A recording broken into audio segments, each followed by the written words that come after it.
Pernah dengar atasan berkata, "Tenang saja, kita sudah punya SOP." Kalimat ini sering diucapkan dalam rapat. Sering dipakai untuk menutup diskusi. Dan sering dijadikan alasan bahwa sebuah masalah seharusnya tidak terjadi.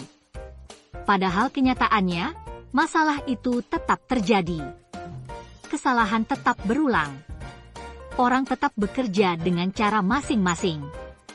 Dan SOP hanya ada di rak, di folder, atau di server.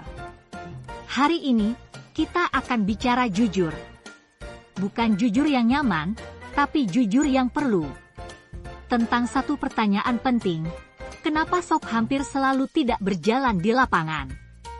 Dan sebelum kita melangkah lebih jauh, ada satu hal yang perlu diluruskan. Masalah SOP bukan semata-mata kesalahan karyawan. Dan juga bukan sepenuhnya kesalahan atasan. Masalah SOP adalah masalah sistem. SOP gagal bukan karena satu orang. SOP gagal karena cara berpikir yang salah sejak awal. Mari kita mulai dari satu kesalahan paling umum. Banyak organisasi menganggap bahwa membuat SOP adalah tujuan akhir. Seolah-olah, begitu SOP selesai ditulis, ditandatangani, dan disahkan, maka pekerjaan sudah selesai. Padahal sebenarnya, menulis SOP hanyalah 5% dari pekerjaan sesungguhnya. 95% sisanya adalah memastikan SOP itu hidup, dipahami, dan dijalankan. Masalahnya, sebagian besar SOP tidak pernah dirancang untuk hidup. SOP dirancang untuk terlihat rapi, untuk terlihat profesional, untuk memenuhi kebutuhan audit, bukan untuk dipakai oleh manusia nyata di kondisi nyata. Inilah yang saya sebut sebagai ilusi SOP. Ilusi bahwa selama dokumennya ada, maka sistem sudah berjalan. Ilusi bahwa selama ada tanda tangan manajemen, maka risiko sudah terkendali. Ilusi bahwa selama karyawan melanggar, maka kesalahannya ada pada mereka. Coba kita jujur. Berapa banyak SOP yang benar-benar Anda baca dari awal sampai akhir?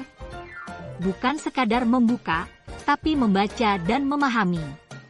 Dan sekarang pertanyaannya kita balik. Jika Anda saja tidak membaca seluruh SOP, kenapa Anda berharap operator, staf, atau karyawan lapangan melakukannya? Disinilah masalah pertama muncul. SOP sering dibuat tanpa mempertimbangkan siapa yang akan menggunakannya. Banyak SOP ditulis oleh orang yang sangat pintar, sangat terdidik, sangat berpengalaman secara teori, tapi tidak atau jarang berada di lapangan.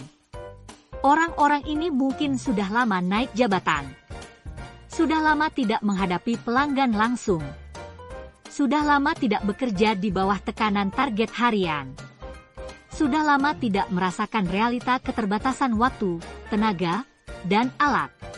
Akibatnya, SOP yang dibuat menjadi sangat ideal. Indah di atas kertas. Masuk akal secara logika. Tapi tidak realistis secara praktik.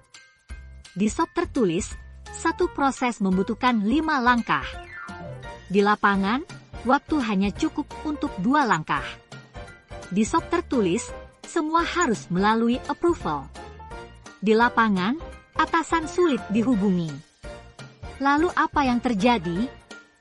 Karyawan harus memilih antara mengikuti SOP dan pekerjaan tidak selesai, atau menyelesaikan pekerjaan dengan melanggar SOP. Dan di titik ini, SOP mulai kehilangan wibawanya. Karena begitu satu pelanggaran dibiarkan, maka SOP bukan lagi aturan, melainkan sekedar referensi opsional. Kesalahan berikutnya yang sering terjadi adalah SOP dibuat terlalu panjang. Ada anggapan bahwa SOP yang baik adalah SOP yang detail. Semakin detail, dianggap semakin aman. Semakin tebal, dianggap semakin profesional.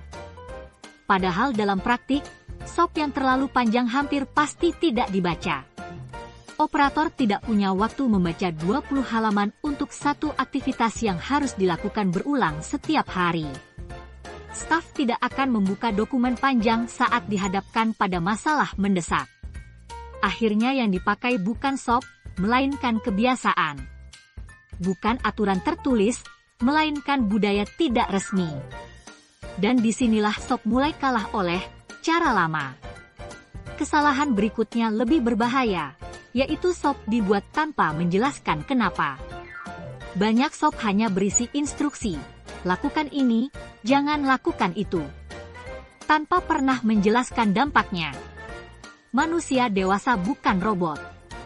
Mereka perlu memahami alasan. Bukan untuk membantah, tetapi untuk percaya. Ketika seseorang tahu bahwa satu langkah SOP dibuat untuk mencegah kerugian besar, maka kepatuhan muncul secara alami.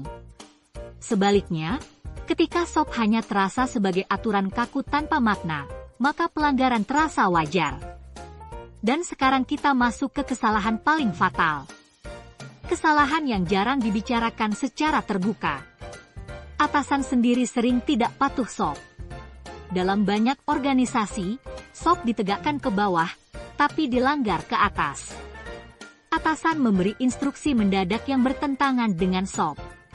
Atasan melewati prosedur karena merasa dikejar waktu. Atasan meminta, dibantu saja dulu. Dan setiap kali itu terjadi, ada satu pesan yang dikirim ke seluruh tim. Pesan yang tidak pernah diucapkan, tapi sangat jelas terbaca. Pesannya adalah, SOP bisa dinegosiasikan. SOP bisa dilanggar jika ada kepentingan. SOP tidak sepenting perintah atasan. Begitu pesan ini tertanam, tidak ada sosialisasi yang bisa menyelamatkan SOP. Karena SOP tidak mati karena karyawan. SOP mati karena kehilangan legitimasi. Dan ketika SOP sudah kehilangan legitimasi, yang tersisa hanyalah konflik. Konflik antar karyawan. Konflik antara staf dan supervisor. Konflik antara lapangan dan manajemen. Semua merasa benar. Semua merasa punya alasan. Padahal akar masalahnya satu. SOP tidak pernah dirancang sebagai sistem hidup. Dampaknya? Mari kita mulai dari dampak yang paling sering diremehkan, yaitu kesalahan berulang. Dalam organisasi yang SOP-nya tidak jalan, kesalahan yang sama bisa terjadi puluhan kali. Dengan orang yang berbeda. Di waktu yang berbeda. Dengan pola yang hampir sama. Lalu apa respons manajemen? Biasanya responsnya bukan memperbaiki sistem, tapi menegur orang. Hari ini A yang salah. Besok B yang salah. Lusa C yang salah. Padahal jika kesalahannya sama, masalahnya hampir pasti bukan di manusianya, melainkan di sistemnya. SOP yang tidak berjalan mengubah kesalahan sistem menjadi kesalahan individu. Dan ini berbahaya. Karena karyawan akan belajar satu hal, selama tidak ketahuan, tidak masalah. Budaya kerja pun berubah. Dari patuh menjadi menghindari. Dari disiplin menjadi licik. Bukan karena karyawan jahat, tapi karena sistemnya tidak adil. Dampak berikutnya adalah biaya tersembunyi. Banyak perusahaan merasa tidak ada masalah besar meskipun SOP tidak dijalankan. Padahal biaya SOP yang gagal jarang muncul sebagai satu angka besar. Ia muncul sebagai kebocoran kecil yang terjadi setiap hari. Sedikit salah kirim. Sedikit salah input. Sedikit pemborosan waktu, sedikit reward, sedikit konflik. Jika dijumlahkan setahun, nilainya bisa sangat besar. Masalahnya, karena tidak tercatat sebagai satu pos khusus, biaya ini dianggap wajar. Dan SOP tetap tidak diperbaiki. Dampak berikutnya lebih dalam, yaitu kebingungan otoritas. Dalam sistem yang sehat, karyawan tahu mana yang harus diikuti. Apakah SOP atau perintah atasan? Dalam sistem yang SOP-nya gagal, jawaban ini tidak pernah jelas. Hari ini atasan bilang ikuti SOP. Besok atasan bilang bypass SOP. Lusa atasan bilang, kenapa tidak ikuti SOP? Akhirnya karyawan belajar satu strategi bertahan hidup. Strategi itu adalah mengikuti siapa yang paling aman saat itu. Bukan yang paling benar, tapi yang paling aman. Dan begitu ini terjadi, SOP kehilangan fungsi sebagai standar. Ia berubah menjadi alat pembenaran setelah masalah muncul. Dampak selanjutnya adalah frustrasi supervisor. Ini jarang dibicarakan, tapi sangat nyata. Supervisor berada di posisi paling sulit. Mereka diminta memastikan SOP jalan, tapi tidak diberi kewenangan penuh. Tidak diberi tools yang memadai. Dan sering tidak didukung oleh atasan di atasnya. Ketika supervisor menegakkan SOP, mereka dianggap kaku. Ketika mereka longgar, mereka dianggap tidak tegas. Akhirnya banyak supervisor menyerah. Bukan menyerah secara resmi, tapi menyerah secara mental. Mereka tetap hadir, tetap bekerja, tapi berhenti berharap sistem bisa berubah. Dan organisasi kehilangan peran kunci sebagai penjaga SOP. Sekarang kita masuk ke satu fenomena menarik. Fenomena yang sering membuat manajemen bingung. Kenapa karyawan yang pintar justru sering melanggar SOP? Jawabannya tidak sesederhana, karena mereka sok tahu. Karyawan pintar biasanya punya satu karakteristik. Mereka melihat pola. Mereka melihat celah. Dan mereka cepat menyimpulkan. Ketika mereka melihat bahwa SOP tidak realistis, tidak ditegakkan secara konsisten, bisa dilanggar tanpa konsekuensi, maka mereka menarik kesimpulan logis. Kesimpulan itu adalah, SOP bukan alat kerja, tapi alat administrasi. Dan orang-orang pintar tidak mau terikat oleh sesuatu yang tidak mereka anggap relevan. Inilah kenapa SOP yang buruk tidak hanya gagal mengontrol, tapi justru mendorong pelanggaran. Karena SOP itu sendiri kehilangan kredibilitas. Dampak berikutnya adalah turnover karyawan yang tidak sehat. Biasanya yang bertahan lama bukan yang paling patuh, tapi yang paling adaptif terhadap kekacauan. Sementara yang idealis, yang ingin bekerja dengan benar, perlahan merasa lelah. Mereka lelah dengan standar ganda. Lelah dengan ketidakjelasan. Lelah dengan sistem yang tidak konsisten. Dan akhirnya, mereka pergi. Organisasi pun kehilangan orang-orang yang seharusnya menjadi tulang punggung budaya kerja. Dan sekarang kita sampai pada dampak paling berbahaya, yaitu normalisasi pelanggaran. Ketika SOP sering dilanggar tanpa konsekuensi, pelanggaran berhenti terasa salah. Awalnya pelanggaran kecil, lalu sedikit lebih besar, lalu menjadi kebiasaan. Dan di titik ini, SOP tidak lagi dilanggar. SOP sudah tidak dianggap ada. Organisasi tetap berjalan. Target kadang tercapai. Masalah ditangani secara reaktif. Tapi sistemnya rapuh. Dan ketika suatu hari terjadi masalah besar, semua orang terkejut.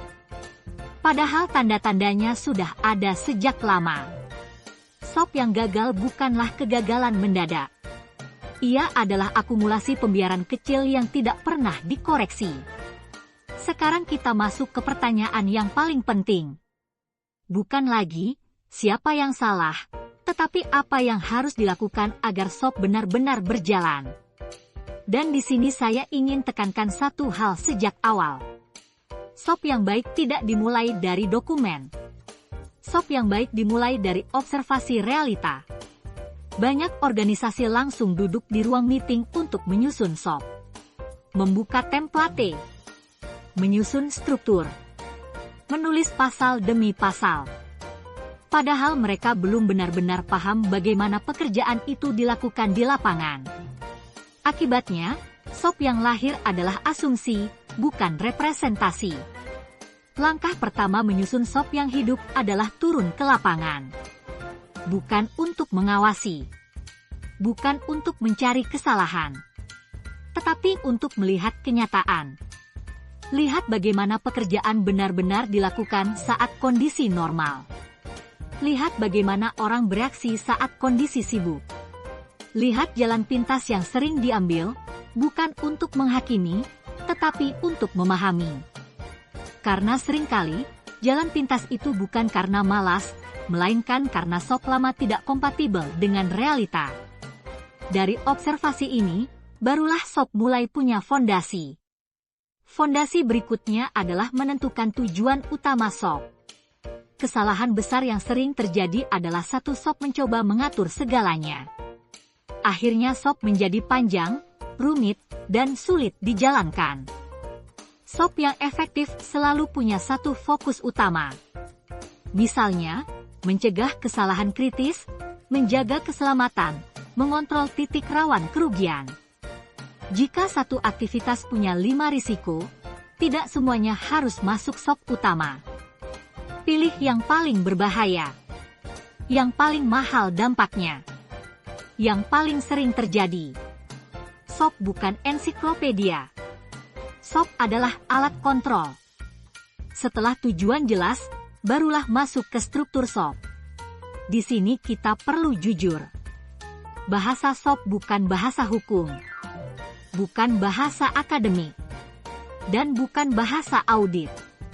Bahasa sop adalah bahasa orang yang sedang bekerja.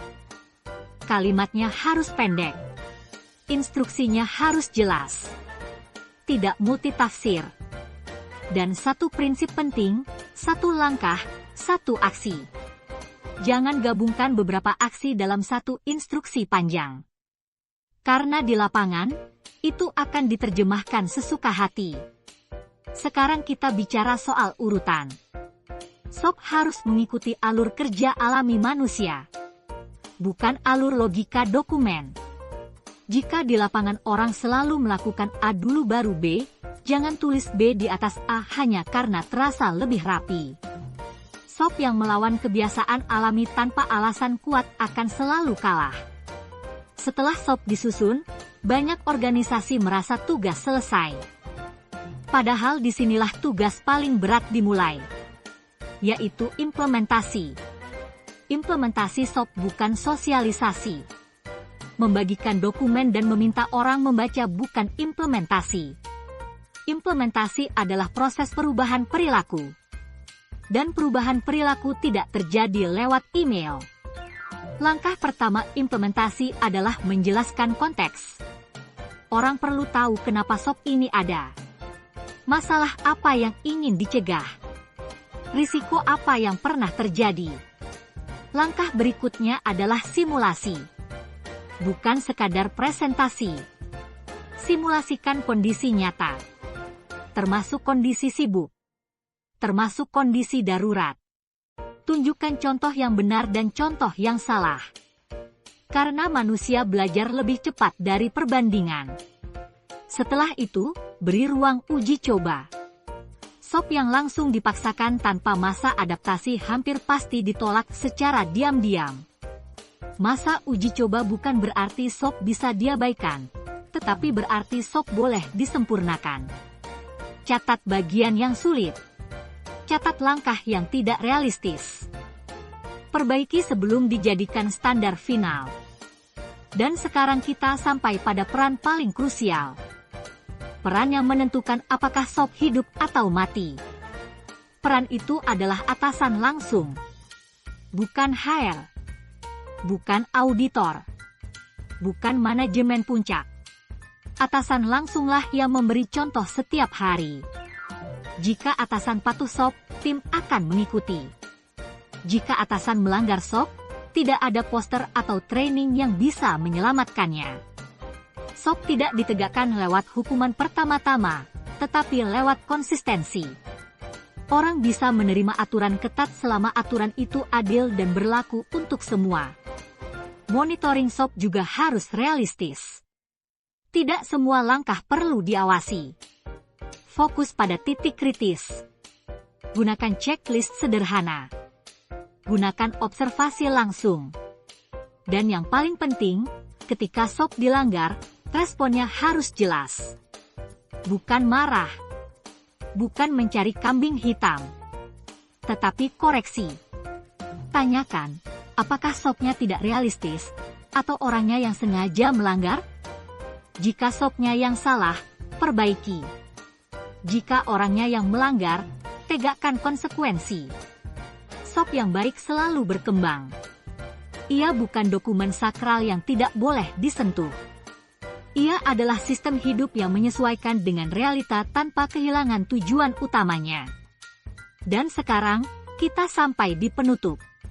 SOP bukan alat untuk mengontrol manusia. SOP adalah alat untuk melindungi organisasi dari kekacauan. Jika SOP tidak berjalan, jangan langsung menyalahkan orang. Lihat sistemnya. Lihat cara SOP itu dilahirkan. Lihat bagaimana ia diperkenalkan. Dan lihat siapa yang mencontohkannya. Karena pada akhirnya, SOP yang berjalan bukan yang paling rapi, tetapi yang paling relevan. Kalau kamu ingin tahu fakta dunia kerja yang jarang dibahas, subscribe YouTube @Praktik Lapangan Bisnis sekarang. Aktifkan loncengnya biar nggak ketinggalan video terbaru. Dan jangan lupa follow Instagram dan TikTok @Praktik Lapangan Bisnis buat konten fakta, sisi gelap, edukasi karyawan, dan humor seputar karyawan. Kita bahas dunia kerja apa adanya.